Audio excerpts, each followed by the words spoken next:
It's Friday, May 9th, and today I'm wondering about the Dallas Cowboys in light of their big trade to acquire a new wide receiver. And then later, the Texas Rangers, the team that used to be able to hit. And now, a word from our title sponsor. We aim to turn your nest egg into a paycheck with half the amount you've been led to believe. Fluent Financial combines in-house portfolio design and risk management with income-generating investments designed to accelerate your financial independence. Our goal is to develop an effective portfolio strategy to help you retire sooner and have a better lifestyle. Visit fluentfinancial.com. Dallas had too many holes to fill them all at the draft, and one of those holes was the other wide receiver across from CeeDee Lamb, number 2 wide receiver. Well, the Cowboys have filled it with a player that has remarkable talent. They gave a third to the Pittsburgh Steelers, and then a fifth and get back a sixth in 27 for George Pickens.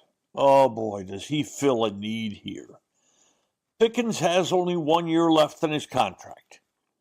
And Pittsburgh, which paid dearly to get new star wide receiver DK Metcalf, immediately started trying to trade George Pickens. Pickens, a former second-round draft choice. Last year of his contract coming up, Pittsburgh was not going to offer him a new deal. So they got what they could from for him. It's tough to imagine the Cowboys can keep Pickens also, given the enormous number of high salaries this team will have going into next season. But perhaps if Pickens plays well for the Cowboys and signs a pretty decent deal in free agency, the Cowboys can get some compensatory draft pick back for Pickens. Pickens is not without issues. Maturity. Late for practice. Late for meetings. Late to the locker room on game day. Mike Tomlin, who's a tough cookie and has been coaching in this league for nearly 20 years, repeatedly used this phrase regarding Pickens last year. Grow up. That's not the nicest of phrases. And if that man has given up on you, that's not a high recommendation either. But he is now the number 2 receiver in Dallas, where he was the number 1 receiver in Pittsburgh, but complained of not getting enough targets. Now, make no mistake about this. George Pickens, when everything is right, can really play. He can take the ball downfield.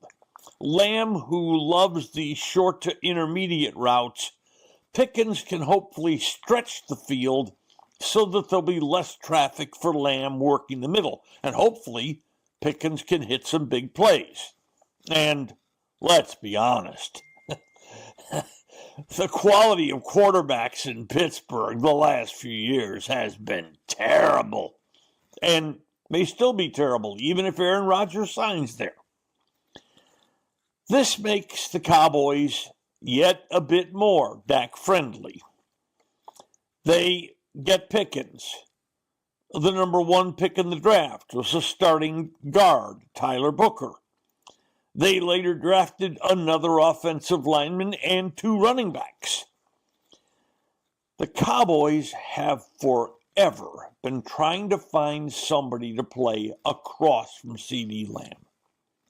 They gave money to Brandon Cooks. They used a 3rd-round draft pick to draft Jalen Tolbert, who's in the last year of his contract next year also. They traded a 4 last year for Jonathan Mingo, but have already apparently understood that that's a wasted pick. They used a 6th-round draft choice on Ryan Flournoy and a 7th-round draft choice on Jalen Brooks. Now they've used a 3rd-round draft choice and more draft position on Pickens, And they signed in the offseason Paris Campbell. Hopefully,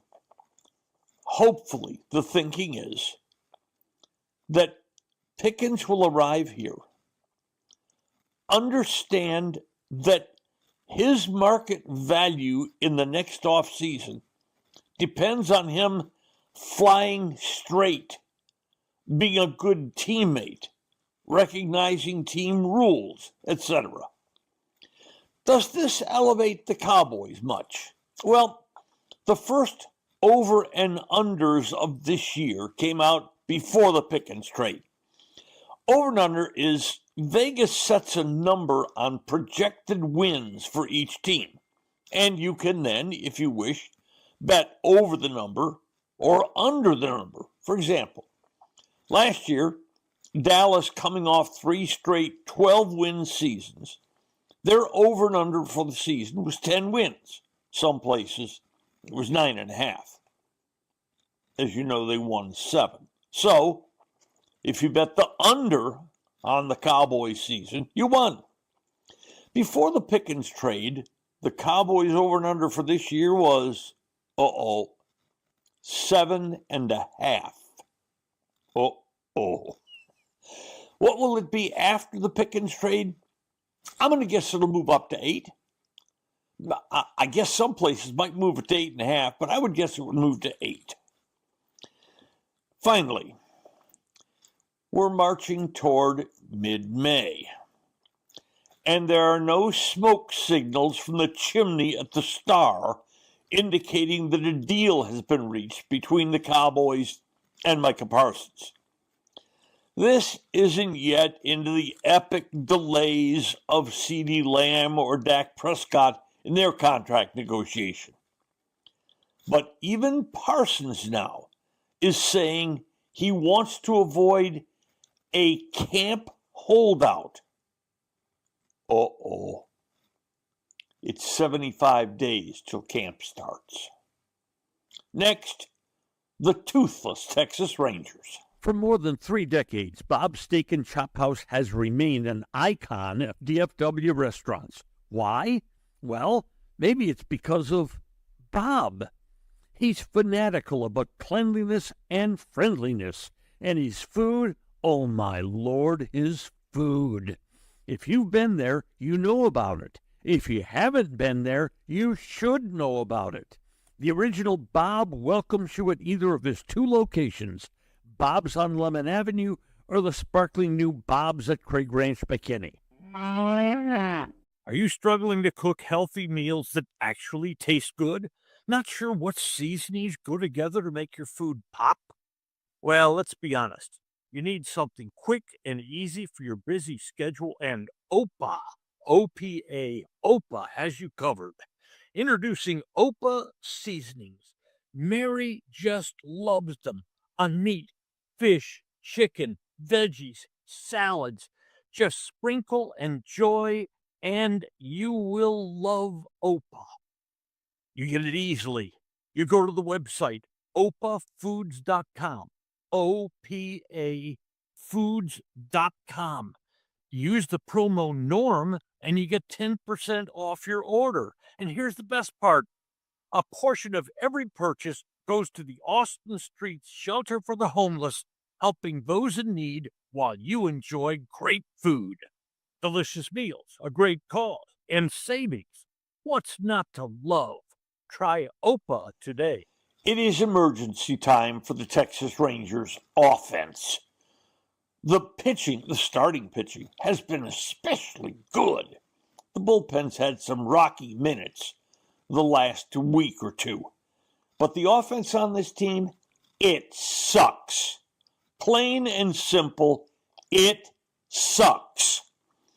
The Rangers are hitting .234 for the season. That's 25th in Major League Baseball. Their on-base percentage is 28th. The only teams that get on base at a lower rate are Colorado and the Angels. They're both awful. In walks, here's a key statistic. In walks, The Rangers are 29th out of the 30 major league teams. Now, they are 19th in home runs, but that tells you how the Rangers score runs. They hit homers. They don't score runs other ways. But in runs, Texas, which you look at their lineup and you think, my golly, this team can hit. It's Langford and Simeon and Seager and Garcia and Young. And this team in runs is 28th in the major leagues, ahead of Pittsburgh, that just fired its manager, and Colorado, which should be sent to AAA. I hear people say it's early. Listen, it is never early in baseball. Never, ever early. When you're losing ground at an alarming rate, it's not early. This team broke out of the gate and went 8-2 their first 10 games. Since then, they are 10-18. They are fourth in the American League 5-team West. Better only than the LA Angels, who stink. At this rate, it's getting late, early for the Texas Rangers. Today's episode brought to you by Fluent Financial, Retire Sooner, Better Lifestyle, by Bob's Steak and Chop House, and by Opa Seasonings. Savor the flavor in your food. Thanks for listening to today's episode of Just Wondering with Norm Hitzges. If you enjoyed what you heard, please hit follow, and a fresh new episode will be delivered to you every Monday, Wednesday, and Friday. And if you know someone who might enjoy our work, please share it with them. I'm Norm Hitzges, and I'm always just wondering about something. And I'm Mary Hitzges, and I'm